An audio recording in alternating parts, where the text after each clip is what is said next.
من أفضال المصلين التي ينبغي الحذر منها الخطأ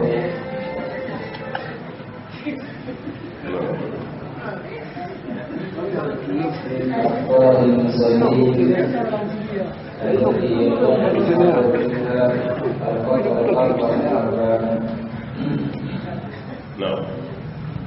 قال الخطأ في كلامه ترك الصلاة يضر بجميع المسلمين، لأن المصلي لا بد أن يقول في التشهد: السلام علينا وعلى عباد الله الصالحين، ويكون تارك الصلاة مقصرا بخدمة الله وفي حق رسوله وفي حق نفسه وفي حق كافة المسلمين، ولذلك عظمت المصيبة بتركها. قال الترمذي الحكيم: من أراد أن يحظى بهذا السلام الذي يسلمه الخلق في الصلاة فليكن عبدا صالحا، وإلا حرم هذا الفضل العظيم. الحمد لله رب العالمين، حمدا كثيرا طيبا مباركا فيه، ونشكره شكرا يليق بجلال وجهه وعظيم سلطانه، ثم نصلي ونسلم الأتمان الأكملان على الحبيب البشير محمد المصطفى وعلى آله الطيبين الطاهرين وصحابته غر الميامين وتابعين لهم بإحسان إلى يوم البعث والنشور، وبعد. السلام عليكم ورحمة الله وبركاته. أمبي الله تعالى فوق ولمنه كنيني مسبالة كم بسوابا ما كفوتا ونكتا ونين نتبلا جلنا. أمبي كشيني نما جمعني نالا فيأكوشرو جون سمانتيكا جومين كده يكتمدان فنبكا من رمضان وسنة تغني نودي أبا القاسم محمد البشير صلى الله عليه وسلم جومين دو نسلا كشين كري الله تعالى بسري كشين تام لو برا يعني أنك ولند بنيونا كتابو مي موسوعة فقه الميسر أن يرى كفام وبيفيكو كنا مننا أنك كرم وكي يولد دفرنا كن يلا أنك بيواتو وكذا ما كتابي كتوقتا كدانينا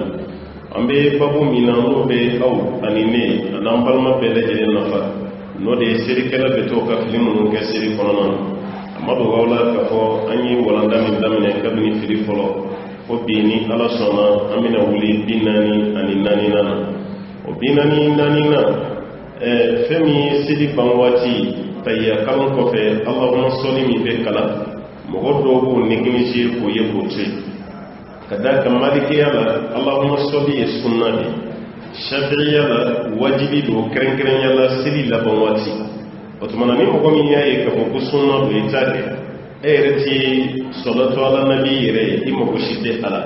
كوني مامي كبارة كراكوي وتكي ايرتي فسمانتيا جامان بالا كيلي أما دا ايرتي لما ايسلامو فنجي وني وردوولا amma da wafana ma sirrin da ke alaka cidin ka sallallahu alaihi wasallam alaka ka hakimin baka kan wafana di adai wala to bana tirmizi ka kuma do yera ni ma men be fe ka yere je ka boni ere kun num bela ibe kan tigla mo wala boy ngani be fe kan na fado so ere kun num na kiki jije ka ke joni jomi joni mai o joni manya koro e fen me ya le bolo abe foli min ke lawo mo sodi ni kono wa ala ibadillahi salihin تهيا كلاماتي وعلى عباد الله الصالحين على أمبا نيني كفنا إكا هيروني كفولوني دوو إكو كيالا كتشيدين كصلى الله عليه وسلم وتمانا وقفة أني ألا كجون مني جون مين وتمانا لك تهيا كلا يكافي صلاة من بك على كلا صلى الله عليه وسلم وكحكي ويكو تسليكم رفناني دووني جابرة إباكم فسيغفر وعلى عباد الله الصالحين ani alaka jon mun ye jon mai oni emma do ke wala o bayra hanni ma wala ya ke sintina yini kadaka jon mai yam ni fora ete jon man kono o ko fe yimo adama de mun be mun ko be do wala wati وتمنى على عباد الله الصالحين أنا ما دين ولا من بين موسى كرايرة صلى الله عليه وسلم وادم دين فنم مكوبي دولا واتيبه وبالما فنم أسألك ركعة سبب عليه الصلاة والسلام أكوني مامي دوك بالما سلامي كسرات سلام مكتي كم ملكه وبافو يدوك مني أنيو كدولا سي على ما بجابي وإمي فنياك كدولا هناك جابي فني أبوني ألف دوك رمي يباني ألف على كوتي كتامي إمي فني دوك كسرامي بلالا على كدولا من فني وركما نيمو بميني فامو الحمد لله نفضل بيننا ali hasira ni juguya avec sobi ko sama ka muslimin biskun asi ka fi kunna ni do ko islamin yoba e ye fen ni ala ka ala ko kai ala ko nyona ki e refe bo kan fi kunna ni barake ne fen mi to ko juguya ni hasiriya ko be boy ka kunya kada kai baga do ke doyi ala ko jabi e baga do ke doyi ala ko jabi mun de kafsa wala mun kadi ka tumani belani ni bay islamin ko no juguya tabla ani islami ngonga hake kanado anache kadaka befode makafoko asiria tumana kuma ni bebe mun nofe mogo mun kirelo kataya kala ani allahumma soli kala ni ka neglige siri konana fe neglige tate asiyebi ka paradis rota mate ibaga do mi fenedo alabo mine eye kadaka ibaga do ala ka jonno be asini ko ala ka jonno gara jonno mai debo kono kadam na fada mana fuslam la fami be so bele jile ni ibadillahi solina kono anga refana to kono refana ba kono otuma be do mi ke beyin Allah taala be ko do jadi ka kila ka refana tan wana ka otuma na kanga njija kuma dola abe fosiri kono ko ni te wajibi ma na mangante ka ke o kana mai angra mo do ayira hali sunna mayro mun be sili kono ani silji kono min ina na wal mai kila ko bashi ko dela men ya da baka maka to yi ka sili be ciyan saudiya parce ya Allah kalama to sallallahu alaihi wasallam o mi sala ben jumai silji sunna doyi ikadam buri ka jidu ida kono ka trike ka jidu nuna ka trike ka nana ka asama ka kila ka tie amba ka fo sili sunna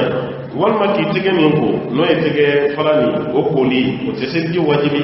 ka ko kana blam no gofuru law de wajibi meni koli nun koluti wajibi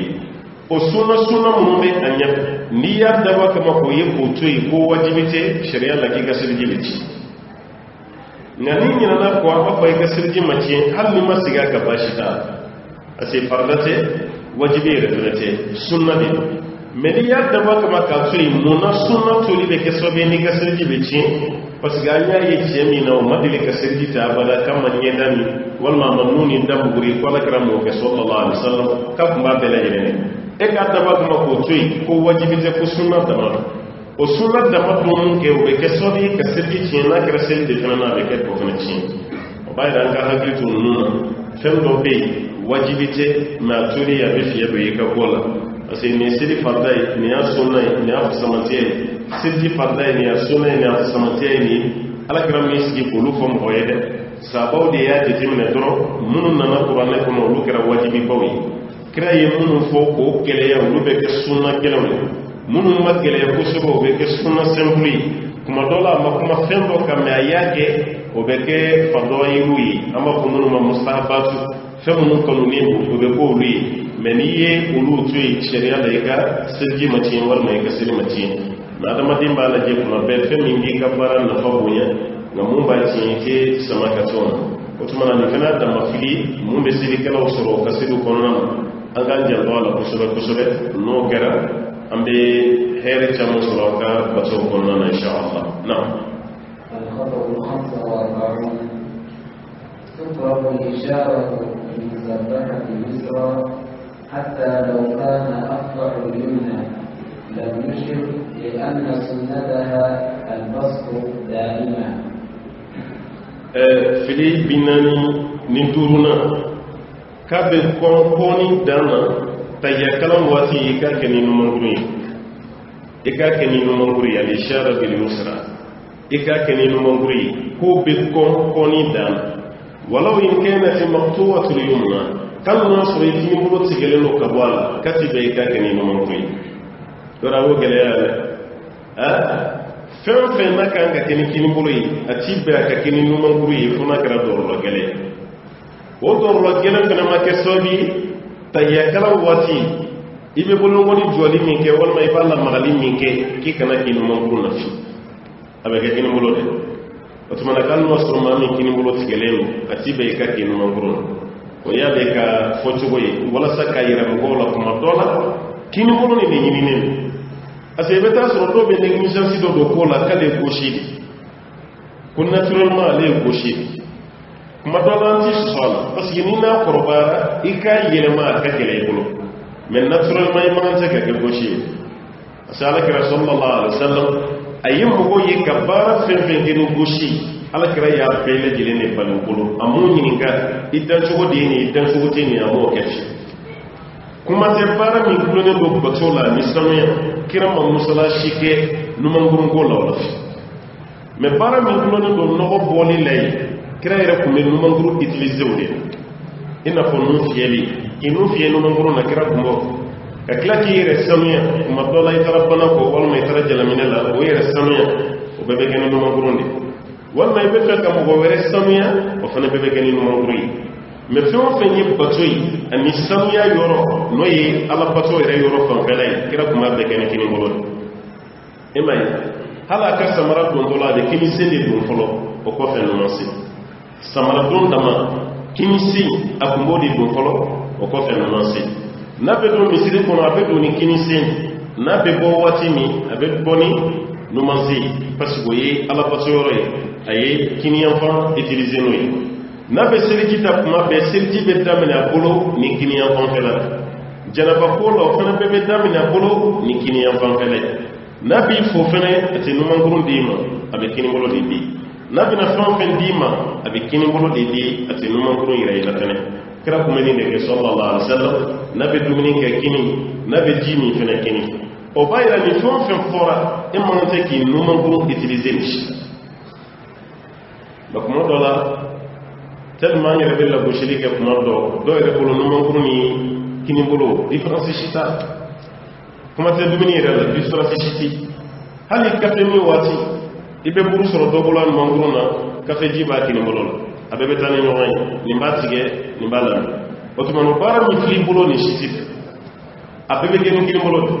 buru betige ni kini bolo yi kafe bi mi no kini bolo kini abse ka taw dumini ni be ki bolo prière la e ba mine ni kini bolo di ate mine ni numanguri kadaka numanguru te utiliser ko ron tibeshi hadi sabare be kira ba fa ali sallallahu alaihi wasallam aye yabudiyaw ni nansaraw fonko nyoya irwaya dola wal majus an tasma fatola aw kana dumini ni jimi ni aw numanguri aya be kenaw kini bolo ni be jimi jifli ikini bolo dumini ikini bolo ibe mo gofu ikini bolo mais be do ya mi didira ma ba mun na ki no mangurun da baka hal ji sashi ibe do yo ba tigeni no mangurun di abi klaka mi ibe ka shetena di ladi ase kira ko shetena de be dumini min jimi na no manguri aw islamai aw ka dumini na ka jimi na kini bolo o ba yare ka ko kini bolo ko adona islamai ala sa dina kan do kuma do la yare se ka fendo ki goshela o ye ere ka da madiya ni na bosre anda ko ye pashike mena kera basuro igoro ikake no mangurun do ba ko le goshi naturally ila tasoro hal na be sebene ka ba kana goshi ni ye bigi da madroti la se ka fushike amba fi bashita la yake sebene ga goshi ngana sira duni watima eske sharia be bien ka foy ki no mangurun de doa ba faye an ne goshi naturally kin bolo de be doa jina na dima jifli amana ni kin bolo a kono ya farana ma de ne goshi naturally amba faye nagala ko to la de iba yere may kini mbolo de la ka jimi ni kini mbolo yi ka fo ki ba mini no mbolo yi sharia la wuti no mashiti kira de la ka do so dumini na dondo alayhi salam abaga dumini ke nan no mbolo ni yoro wati be la jere na ka yele bona ko ko anas sabu tili ke la mo go de be kira ko may ti kini mbolo do ala e ya ko kira ko ni ya farama da ne kini mbolo ti dumini so kira ko way kini mbolo kana so o kira ko kini mbolo jatu be dumuni da mace da kini bolo ma jigin tuni ka fen fushi ta kala sa da mace kira ka danga ya tsini alors que kini bolo ko mise ka jigine me ka kira sabote kala kini bolo ta so kira ko way kini bolo kana so to kono ale o jete bulanga kuma ya ale mana fa ba kini bolo jigi ka fen fen ta atise ko ta tugul ko la sa da bayra ka fo ma be yere ko na ka fen bela fotine ko kuma taala kiraare sallallahu alaihi wasallam ijam fiire lay ka ko nun peke ton fe nyaala batui samiye ko ika peke ni kimbulay o fen fe nyin no ko tali ka wala olu ken ni mamburi kire samiya o peke ni mamburi hali be mo goddo yi wuta jeti mi adama dinya ta buru la fe nyama e ba la nga ci orbo la ka caada ibe do ya mo mu fiye tola kimbulu de be noni na kafi samiya sara fe fe nyama te numambolo de be do nuna kafi me kimbulu ko no te ba ni kimbulu do to ala bro mo shodi ibe tiso otumana kimbulu ani mo shodi taga tiso tege kono ibe ka tiso mo shodi la fe bashi mais nu fiyeli hal ni mo ko mani fi ere fena kanga de timene ebe kle nu fiyel la yoro mi ado ere be ka bagodo abe nu fiyeni na ni meke ka nunda joshi avec la ka bolo fla trege nyoro na e ma o yo sana to ko bela jere ebe adama de do ni nyoro che mo ko nyedi kuma do la ere bolo yire nu ndo timu kwa mais be kla ka itige di mo ko de mo watikle ka bagote ni ko be ba ko do tige mene yoro dugo su ko be dayla mo ba ko yemo mo jugi no tigi tige ni mine li mangaw ale tige nu fiye ni kini bolodi o wati kele o nu to ni be kini bolola ko ni no ma bolo yere be jo shi ngale na ko nan klara dugo ni na yan dige amba jo shi tugo mi abati abo yere fana be yali do ke wati iba ya ba daji de tutu atige ko na ima do ko ni daji tu mo te mo ganya sala avec la do la yoro mi ya na ko fatia mo anyada la be daji de tutu ke tout avec quoi pour moi est-ce que les marques avec la catégorie des mots éclairage de haut de là mais d'ailleurs tout me donne une rôle d'ailleurs tout chital mais nous aurons nous go be do ala ka so fenyimante anga ka nous te timina na yonsi éclairage nous fiela ibe nous joshini du mangurundi wala ni mo shwar bi pour imana bolo fe do ala bashita parce que ataka fitiga kana d'ailleurs fitiga kono o yoroni kele kebe kala ko di don hali ba ye dola na kala sirjita la yoro na tigen ngine ba be kala kam ko fonay mun shi mo tega jimi bi tigen la ko do akaja male be kala sirjita la ni mo be no be yoro mi tigen ngine no ta la de o tigen jima de be di de o ale tigen ngine no am na tigen be ngine ka fareka abbe tigen be ngine kuma dola ni ko ay tigen ngine no ale yere buru yugo na sirjidi alors que e ba mun kede e re bi be sigi ko na ni ma na seka ni kilifitinu ba ni ñoxote anga ndi jangam nu boy nu ma ndeka ma dola ere bi kala ala di jetimine sigen tige be cugum yalla benen no kadiya ali kuma no la do ere sura ka bara ere la ka bako ibta sura le be bara mi na bara ni baka no god misala do de mengen zion ani atogo manzo kuma dola ibta sura turu no de be tiya o mu mi tiga la kana la jahal ni tiga di mo ko ma tire mala madam mi tiga fini kana fuge kana ati mais do ere bolo non tulu mi be ni na ni tele mam ko re tige be ka daka ay itige be tugo mi na sa mo tige do mo re kuma do la yem mon so ni be shima barade shima be tige ini mo go nyogo be japu ya tige da afa isa ibe ya ba mare tige no be tugo mi na no afa wati be to tige di no no ko le be ta kadim ne ko isa ko mi na ba karsa da to ya re barka ko ya azara ma ke tugo a no te ni mo ngemo arma dimbe ni beddi do yire kan numbla kadaka kashibu abe kashibu yire bo kuma te islam ya kuma naka ibn mun de utiliser no wala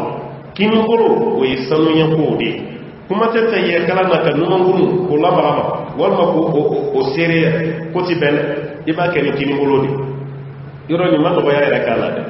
ale ko de ani kini ngoro tigele nguru ni ni ibo de sere ya ibo de jo me kana no nguru utiliser fi o be koro yuni ala kira ye fon fe geni kiniyan fay an kana o kenan no ya fay ni de fi bina ni duru nay kabe mo do so sidi kono nan anya do madiya yoro do fena faraka wala sambele dire miseka bo fi nu kono ci kono na الزيادة في السلام. سئل ابن تيمية رحمه الله عن رجل إذا سلم عن يمينه يقول السلام عليكم ورحمة الله أسألك الفوز بالجنة، وعن شمائله السلام عليكم أسألك النجاة من النار، فهل هذا مكروه أم لا؟ فأجاب: الحمد لله، نعم يكره هذا، لأن هذا بدعة. فإن هذا لم يفعله رسول الله صلى الله عليه وسلم ولا استحبه أحد من العلماء. وهذا إحداث الدعاء في الصلاة في غير محله يصل بأحدهما بين التسليمتين ويصلي تسليمة بالآخر، وليس لأحد قصد الصفة المشروعة على هذا، كما لو قال سمع الله لمن حمده أسألك الفوز بالجنة ربنا ولك الحمد أسألك النجاة من النار وأمثال ذلك. fili binani an warana ode salamu la wati sele kono ka jatimnera madala ni sera on ka jamana kono en folo hanna sere amma umme madobe nu salamu la okini en fanfe assalamu alaykum wa rahmatullah as'aluka an fawza bil janna assalamu alaykum wa rahmatullah as'aluka an najata min an-nar madobe nu salamu la obidu obidu assalamu alaykum wa rahmatullah alam bi deli ika ndo arigina ko mana ika ga arigina ko may assalamu alaykum wa rahmatullah alam bi deli ika ngishi ka botasuma yoro do wudo de me kati ya fo yoro mi wota fo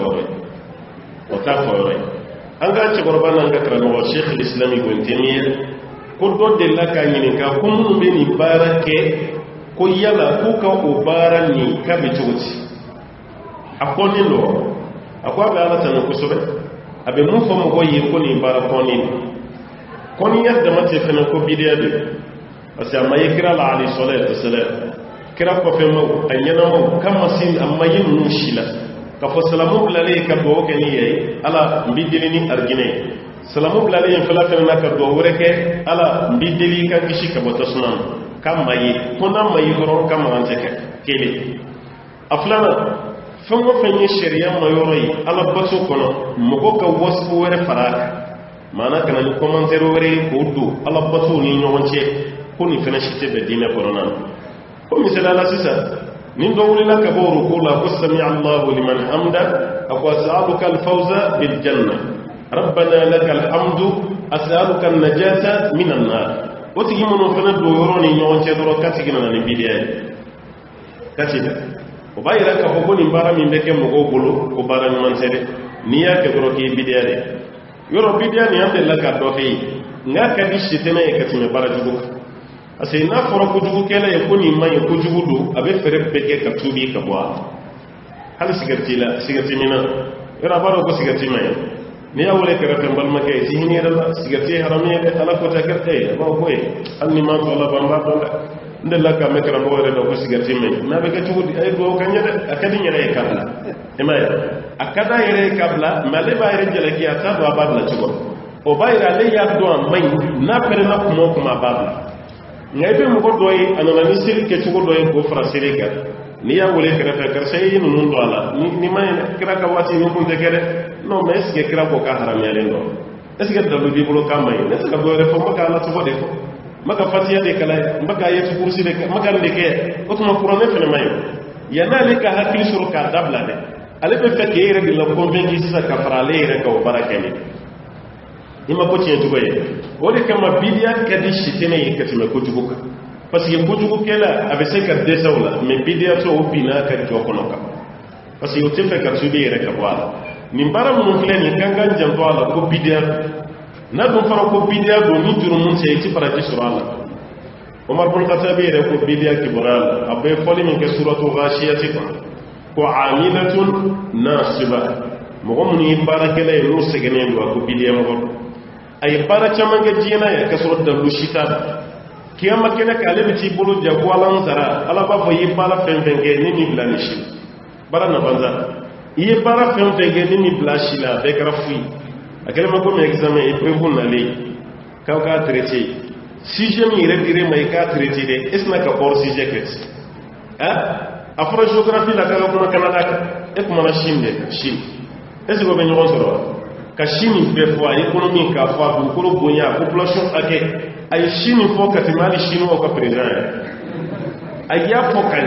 mais ce que ni ya di mettre ma ka corriger be notice soro te no di soro ye wor si de ke abe zuro di dima parce que le machine fi ya ko ka kuma Canada de edra kuma machine ka wonya na tugo shin ma fi wala bato be tini iye bidia ka kanya tugo ala mo fi ala mo fi ki ka tugo ka kira ko sallallahu alaihi wasallam lakar kana lakum fi rasulillah uswatun hasana ala ko kullu digi tugo man kira awla ala ka ci dini la sallallahu alaihi wasallam aw bulu ala kira ni ye kira ko la kana ni hakilna tay dron na fama yalla kira ci dini la alisa o ko ala ayira ta do ye kira ci bunina wal may tra kira ni ga ci ramu ma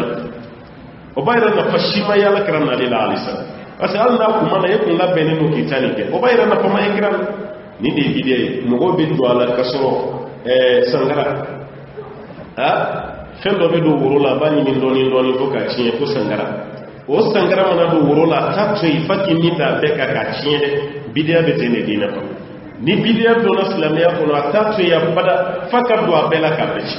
awere be mu ye ko yi sunay mo go bi nyugo de la ntige femi yere be ko yi bidia ibe mo go yi ko di sabati awka misru kono wal mawkala ko toro fambe la jirena ko le femi bala na tibe otumana ni bidia ni tibe fiu ibn taymiya ayini ne fani kanga hakili to ala na الخطأ سبب الازدهام بالآذان وبخاصة بالمساجد التي يتولى أمرها أصحاب الوظائف والأذان على الأفراد فرض على الكفاية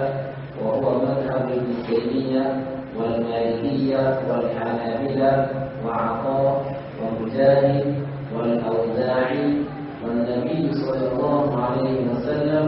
كان إذا أغار على قوم فإذا سمع الأذان منهم كف عنهم كما ثبت في الصحيحين. فيليبيناني ولملنا وبسيدي كلمة دوني نو يسيري ولي كم وجهنا فرفعلين يسيري ولي بولا misiri do rebe ke kuma do la siri te wele re ko ka so be ke siri wele la te so re siri ba korot alors que ko siri wele yi fardu kifaya ni do ya ke be bin ka boto me ni mo masro ka ke do be siri wele la be wala kama sallallahu alaihi wasallam man se kayi ka te siri wele be kanga ina fo jamana do be ni kra kamanu ngoro do yesantani shegin so ay dia media formation militaire ibaka ayi jia mi dia be bete mesorosia na usra ni ko do la saro be soro ka be ka liberté dim ni ya do be continuer mais la be continue on a même bandi sa para mi kadi ibe ta ko na sara mais ika ajim ko ni be jamana ka hakem mi be ka ibe formation militaire aseni do na bi jamana ka sawosa ate foko ni sorosia ante sorosia be de kala kadiya ko yoluta go bayra islamiyya ko no ferdo be ambe kan ko donde o fendo e seliweli karsa de yanga misiri seliweli la me retisi ko man se kay misiri kono de nindi almami mene almami mana ma ti soro mun ba na seli ko man se kay ko man se kay nindi anga shugo la ni ma sara ni ne ba anga shugo me o shugo la mana sa jonde bi na ko leke sisa a am ti de shugo la o to mana mun kumba ko no le meta islamme be kanga shugo digi islamme be kanga se seliweli bekanga se seli korotana bekanga se ka mugo la seli hal ni masuro jamdo ikanga se ka la seli parce que non be se ka do rasul sallallahu mais se ka ni mun foni adafale mana min dafale tan ma mi be seli wala ka ya maja wal ma ni seli korotana do seli wala yimman gambe bola kusube alkena mo be ni gelke ni joy mais seli korotana mi rebe ke dugo la mo mi jakka farala misri la maja mun donen do seli korotala no mana domi ibanye ka didi nyoma ay ka bismillah say ka ay ikake ambe toto ka didi nyoma bonya tere antisala antisi ibe do yina da seli wala la don hodu wallahi be ranyi nin ka san juli ni mina misri la sa ka seli korota ko dini atisala parce que angele no ka fendo de to mo goddo bolo no lu tedron to sita alors que ni ambe ga fodi afle fodi ko fardu kifaya akele mo komi ka seri janaja ni jama do soro la ka seli aka amu ma soro abe bin ka bo mais no jama ma soro wajibi amu be o de be sela ka wajibi bo bayra seli wele be kan ko seli korota be kan ko almamiya ma fo ka bakaraw na limrana ni fon dusin kan to mada na sura min bi bolo o kata sura o sabati lembe kuma dola almamiti na ibuti ame mo min do misiri kala no fanati jone bana siri wal ma be misiri to ya do ka sura masiri fo la silika ke misiri la jone bino la silike fo fina ka do ko to mana fardu kifaya de seli wele ti wajibi beka ni seli wele la be mais ni seli wele la ti wajibi do ambe fo ma do de ka sura ka seli wele aw nyebe qur'an kalamat fa ka kashdi la sudesi nuni shurem ma shurem ni sudesu kon ga seli wele kam na wudu matan nu aklabe ka seli wele kam aklabe al abdul basit abdul samad ni yam man kam seli wele la ita do abada ka ko ni qur'an kalama alquran kalama bambu bebiti abay seli wele ke o seli wele kashifu dibe al kumaro la sungolo wati komi abetoka ilma ilma malira radio national la ibe tasuro seli wele kam yira kuli o yanga ci goroba yere ka seli wele kam anga se tagoroba ka seli wele ka abdul basit akramo ko joy est-ce que abdul basit do ko abado akramo ko joy abe fo joma ko cheikhul qur'an misra jamano o ya kanu no egypti saudi fene saudi yere ka son qur'an kala nayi akashti ka jouer saudi o karali ka so saudi yente jumadu محمود الخليل حسيني ألجن من بكرة مغاية عبد الباسطيو من شاوي محمد صديق من شاوي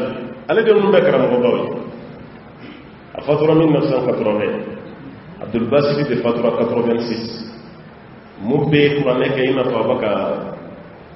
باكم سمنا يكسبه هذا عبد الباسطي منو بكرة سلوى كامل أبي قال لما كشيخ القرآن ibe ta sura saudi ibe qur'an kalama fen fen mangam o kaga jola be saudien abe ngadi ma kelen mi mangam me saudien te ayre to ko kali lisu fanana mo mi be mo ko corriger ni ci boro baba محمود حسين محمود الخليل الحسيري akan nama to be mo chama ko bala dige kalam kadaka kalam min baskilin katima fanata ka manjanda nasa wati ne na kusube kadaka katrobe no bo jama shi la ni to ko boral to gi den do woni tumana alayo doy alquran kalama do me siri wede la fene o bayra al mami ka fokoni al mami en doro mo to wati al mami da mayede al mami be se ka siri wallahi da fene se ka kalma fendo be saudi misrula o tamfe nafro ko ka tiya kuma rolantina no wonfa nu kam misri bab boral haramun no boral kare kono misri al mamin de besili korota al mamin de besili ni mo wala kare kono misri o bunyara tugo aka chala fe al mamin de besili korota o al mamin kelen de be mo wala misri do rabbi mum besili wele o de besili korota o de be klaka senni mo akela ne be ale de silu wole lay ni silu wati sira ale de ba korota ale de fena almami ngamu ka chala kusobe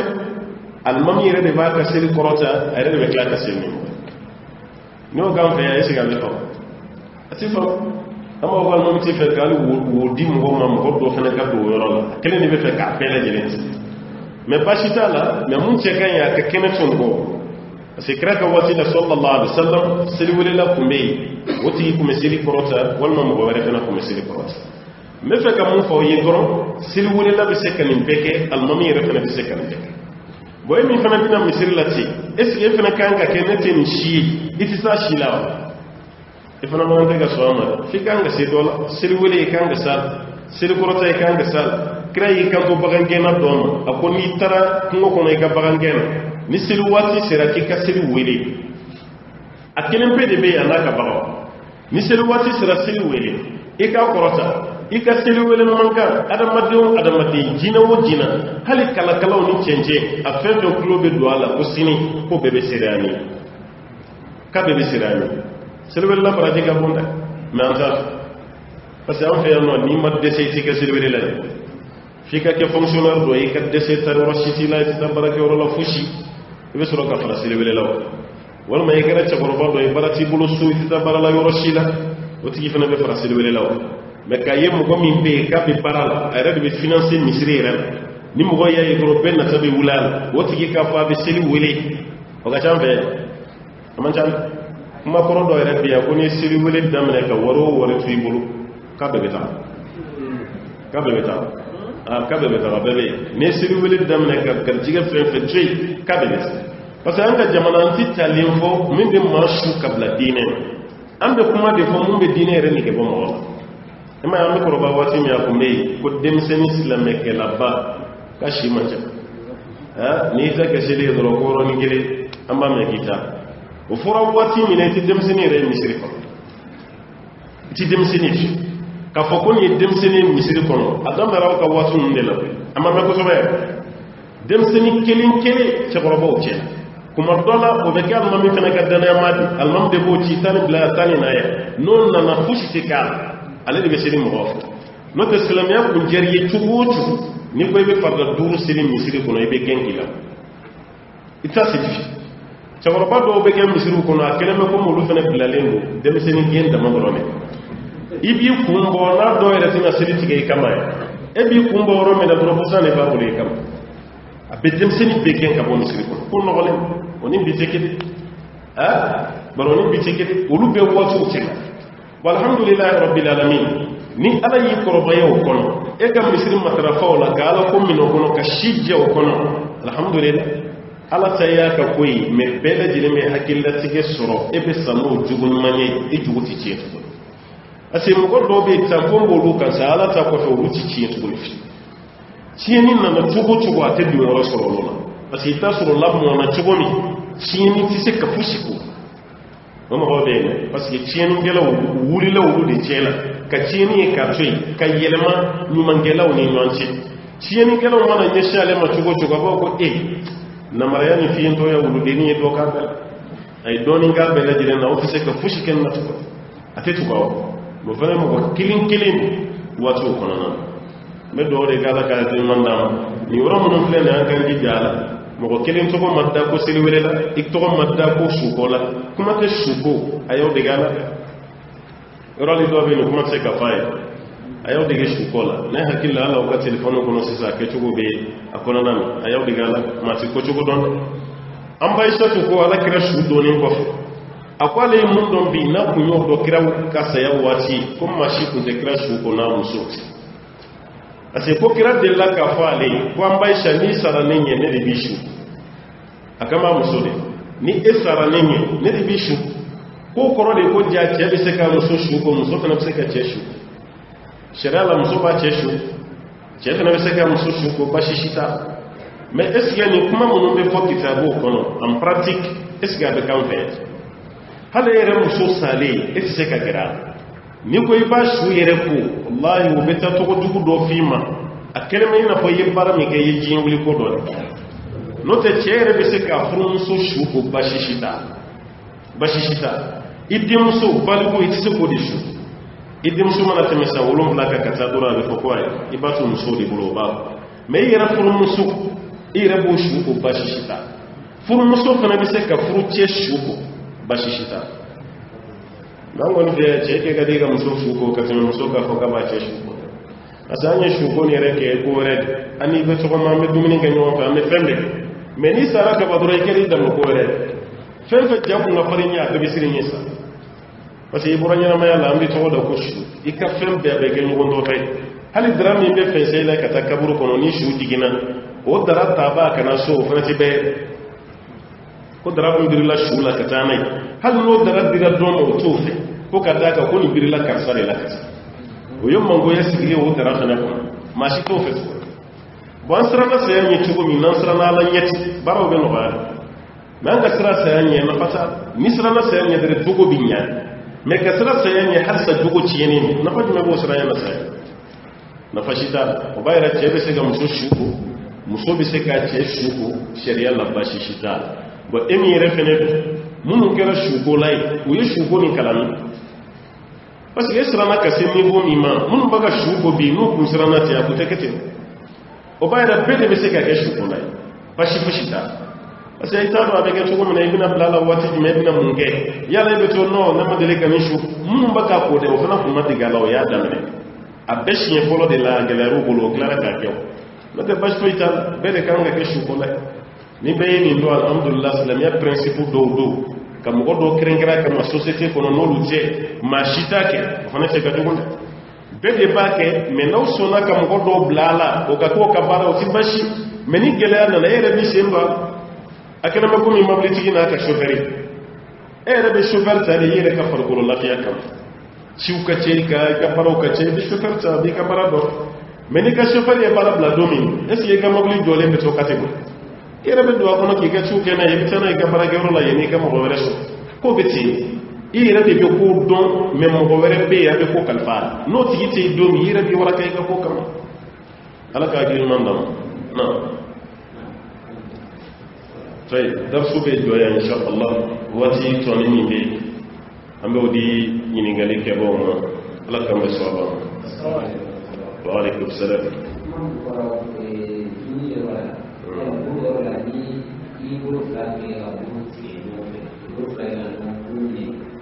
bashito ka burum ne no manguru na ka tin bulo ke katike ayo be jeti mi na mundi iblo mundi ba ko fo bulo fla be ga na kon bulo burum man girin ka tasi fo bulo fla be kamre ala griyatal mundi kama kera no so dimi ne be kin bulo la bashita me no ko ni te ko ni kin bulo di be buru la ila kuma be o me ga ni ngali mere lema claro, un claro. Bismillah.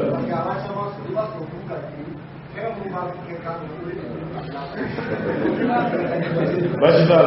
ni buru ko ni ka giri ni ko ibam ne ni kini bulu tamay chemu ba ko no lube ko ko ibam ne me kini bulu ibo de blanya fa kuma ni bala si dama ibe kini bulu de blanya fa kuma be ka skenai parce que fɛn b'a kɔnɔ olu fana ka bɔnni o bɛ taa kɛ ni tiɲɛni ala ko wala tusrifu kulu washrabu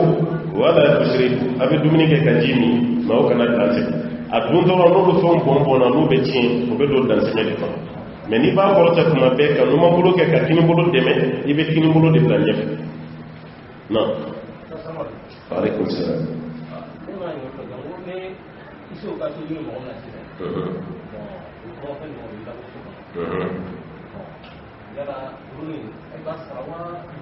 i b'a sara de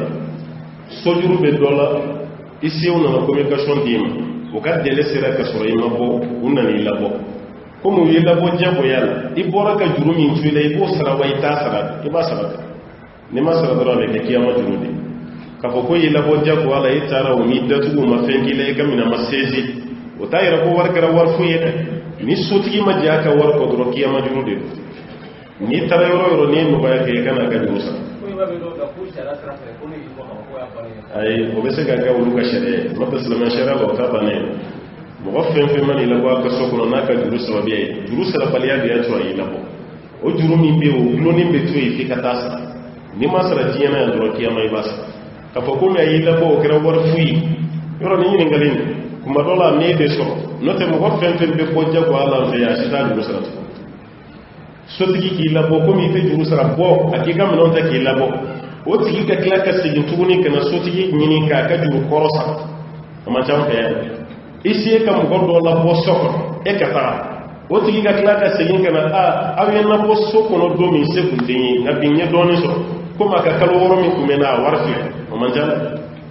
a man ca wajibi dun dɔ don i kan k'a sara n'i ma sara dɔrɔn a bɛ kɛ kiyama de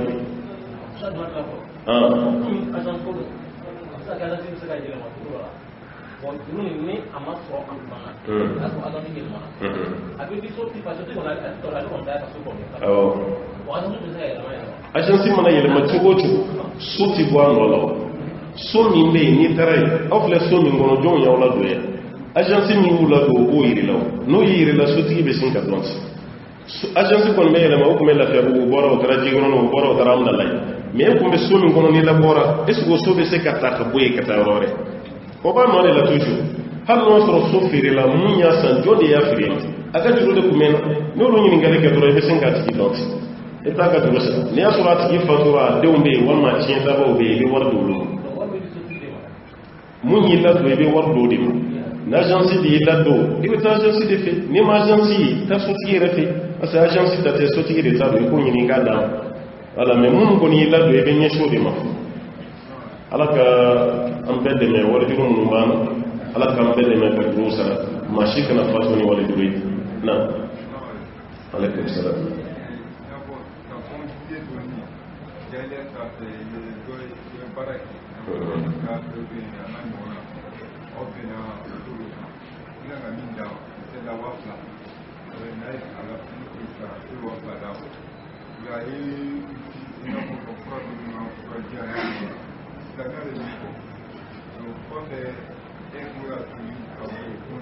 وجهه سرابة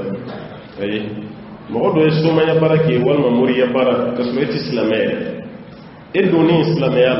يلا وتجيك جرومي كمبيلا وبركة ما كيكا وسرا وتسرا إركان كتاو تيجي يلا يهاجرين ما من دم أي كتشوبي كإسلامية أي كتاعك كم وتجي رفنا تا كتشوبي بس يلا كرك واتي عليه السلام أبو أسري كجون كمالين دوكمبي أكما أبو أسري كنوف أي بركة دودي مكة وصل عليه رت إسلامي فنت إسلام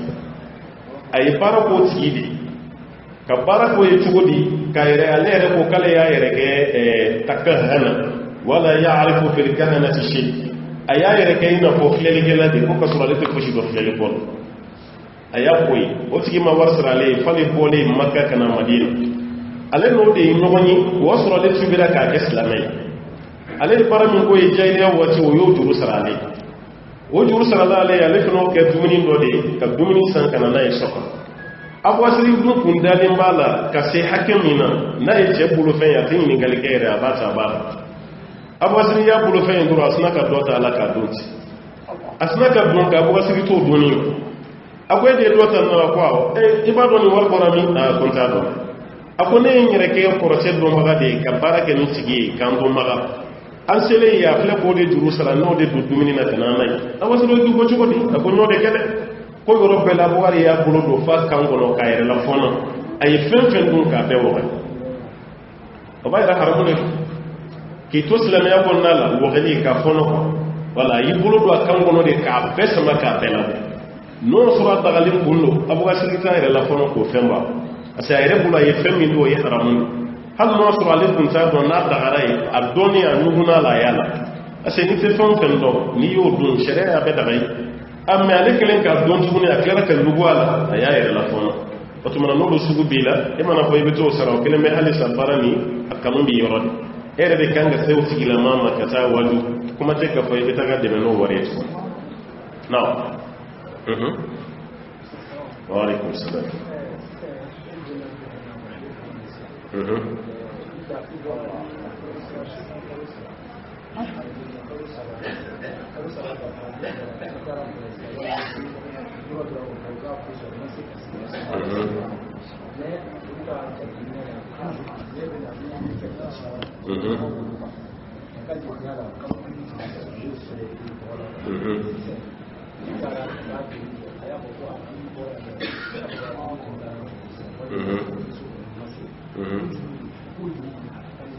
etta tola imi sarawla